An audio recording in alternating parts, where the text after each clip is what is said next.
All right, today we're diving deep into a condition that often works in the shadows, diabetic cardiomyopathy.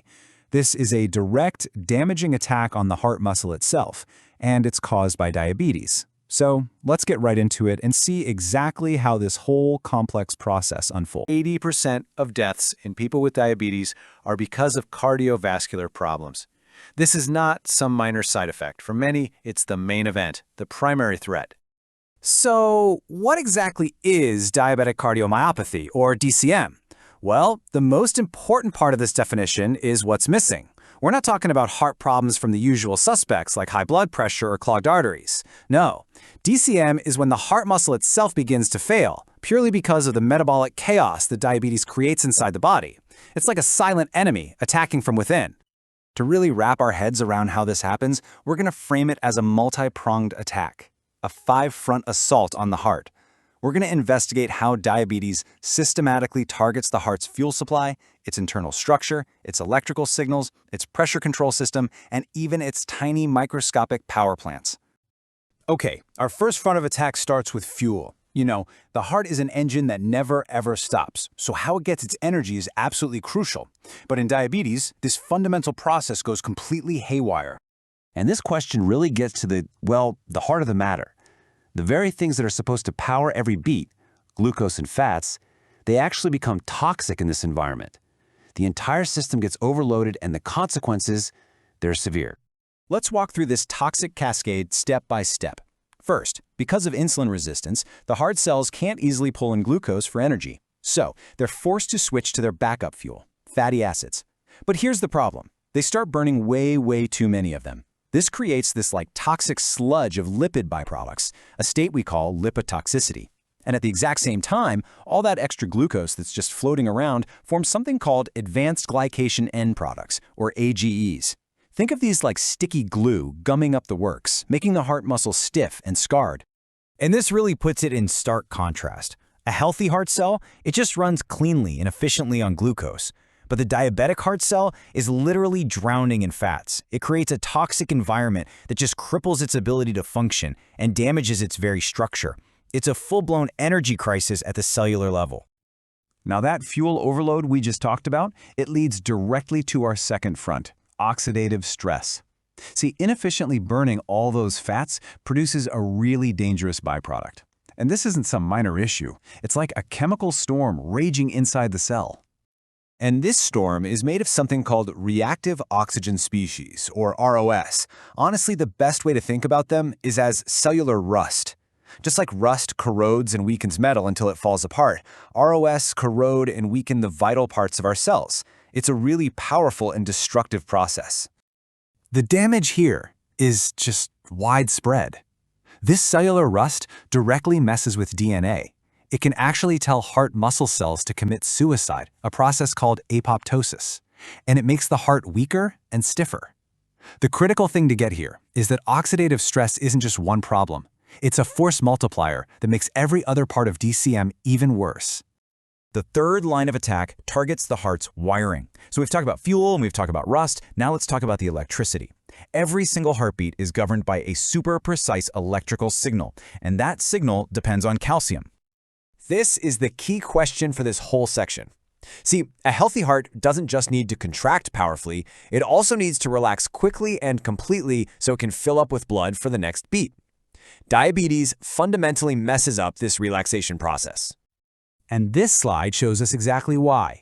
In a healthy heart, there's a pump called circa, and it basically works like a high-speed vacuum, sucking up all the calcium so the muscle can relax instantly. But in a diabetic heart, that circa pump gets slow, it gets inefficient, calcium just hangs around in the cell for way too long, which delays relaxation. This is the direct cause of what doctors call diastolic dysfunction, a stiff heart that just can't relax properly. All right, on to our fourth front. The body has this really complex hormonal system for managing blood pressure. It's called the renin-angiotensin-aldosterone system, or RAAS. Now in DCM, this system, which is supposed to be a protector, turns into an aggressor. And the scale of this aggression is just massive. Check out this number. Angiotensin II, a key hormone in this system, can be 3.4 times higher in people with diabetes. The system isn't just a little bit active, it is in a state of extreme overdrive. This cascade shows the devastating result. That high sugar and insulin resistance, they trigger this RAAS activation right there inside the heart tissue. This leads to a huge surge in hormones that directly cause inflammation and more of that oxidative stress we talked about. And the final step, cardiac fibrosis. The heart becomes scarred and stiff directly because of this hormonal onslaught. Okay, this brings us to our fifth and final front, and it's where all this damage really culminates. We're going deep inside the cell, to the mitochondria, the microscopic power plants that generate pretty much all the energy for every single heartbeat. This question really gets to the core of the energy crisis. You know, the heart muscle has the highest concentration of mitochondria in the entire body for a very good reason. If they fail, the heart fails. It's really that simple. So here we see a complete breakdown. The mitochondria, they're forced to burn that less efficient fuel, those fatty acids from earlier. This inefficient burning process creates even more of that cellular rust, ROS. And to make matters even worse, the cell's ability to clean up that rust is also shot. It becomes this vicious cycle that ends with the mitochondria themselves getting damaged and dying off, basically starving the heart of the energy it so desperately needs to survive. So, to recap, what we have is a devastating five-front assault. A fuel overload that turns toxic, a storm of cellular rust that damages everything it touches, faulty electrical wiring that prevents the heart from relaxing, a pressure system that's actively promoting scarring, and finally, a catastrophic failure of the cell's own power plants. And this quote from the source literature just ties it all together perfectly. These 5 distinct, microscopic battles, they all converge on one single clinical outcome: a heart that has trouble relaxing. And this isn't just a theory. Doctors can actually see this stiffening, this diastolic dysfunction, on an echocardiogram. So this leaves us with a really critical question. We've just mapped out the enemy's entire battle plan in incredible detail. By understanding these 5 distinct pathways of attack, we open the door to developing therapies that can target each one specifically, maybe even stopping diabetic cardiomyopathy before it ever starts. The future of care lies in fighting this war on all 5 fronts. So now that we get the problem, let's talk about the good stuff. How do we fight back? Well, current strategies really take a two-pronged approach to manage the condition and protect that precious heart muscle. You have lifestyle management. This is the bedrock, right? It's all about tackling the root cause with things like diet, exercise, and getting that blood sugar under tight control. Then, on the other side, you have medical support. This involves medications that are specifically designed to shield the heart. Drugs that can reduce inflammation, manage blood pressure, and help the heart use energy more efficiently. You really need both. So this is the big question, isn't it? Could the key to better treatments, maybe even a way to reverse some of this damage, be found in nature? Well, the science is starting to point to a resounding yes, and it's a super exciting area of research. Scientists are finding that tons of plants and foods contain these incredibly powerful natural compounds that could become the basis for new drugs that are not only highly effective, but might also have fewer side effects. And just to be clear, this isn't just about eating healthy. This is about isolating specific molecules and figuring out exactly how they work to protect the heart. And what's so cool is where these compounds are coming from. We're talking about stuff found in foods we see all the time, like antioxidants from berries and pomegranates, powerful extracts from spices like cinnamon, molecules from green tea, and even key ingredients from traditional remedies like ginseng and aloe vera. It's like nature has this huge, untapped medicine cabinet. So how do they actually help? Well, they attack the problem from multiple angles.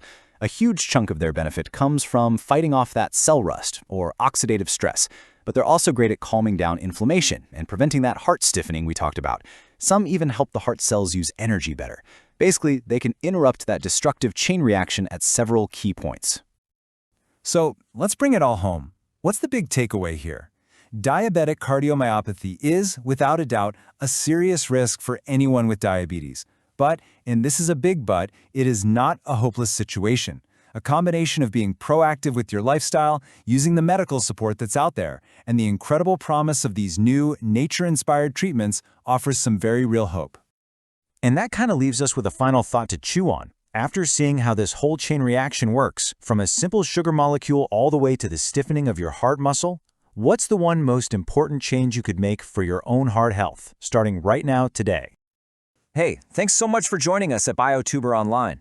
We're all about making complex medical knowledge accessible to everyone, whether you're a professional, a student, or just curious. If you want more practical, evidence-based tips on health, fitness, and well-being, definitely hit that subscribe button. Join our community, and remember, stay updated, stay healthy, and stay empowered.